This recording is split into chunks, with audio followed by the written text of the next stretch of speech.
ఈ పాలు తీసుకొని అమ్ముకుంటుందో ఏం పాడో, ఆ పెరుగు తీసుకొని అమ్ముకుంటుందో, ఏడ డబ్బులు తయారు చేసుకుంటుందో, లేకపోతే అదే పాలు పోసుకొని తాగుతుందో అని ఇట్లా ఆలోచించుకుంటున్నారట వాళ్ళు.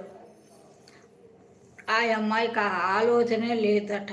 ఆమె దీపారాధన చేసుకుంది, తిరుగుతుందట. వీళ్ళు నది కాడ నుంచి వస్తున్నారట, అక్కడ దీపం పెట్టుకొని వస్తా ఉంటే ఈ విష్ణు దూతలట ఈ పొలి కాడికి వచ్చారంట. ఈ చిన్న కోడల కాడికి వచ్చి చిన్న కోడల్ని విమానం మీద ఎక్కించుకొని పోతున్నారట.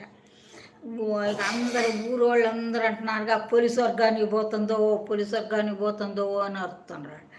ఇదేంటి, మేము నెల రోజులు పూజలు చేసినాం, మాకేమీ లేదు, మరి దానికి ఎట్టొచ్చింది పోలీసు వర్గానికి కానీ ఏమీ అదేం పూజలు చేయలేదు, ఏమీ చేయలేదు కానీ అత్తగారు తోటి కోడళ్ళు అన్నారట. అంటే అన్నదట కదా, అట్టని కాదు, మీరు చేసి సుఖమే ఉంది, చెయ్యికి సుఖమే ఉంది, ఊరికే పాలు ఆడికి పోతున్నారు, స్నానం చేసుకుంటా దీపారాధన చేసుకుంటా ఒకటే ఆలోచన మీద ఉన్నారు మీరు.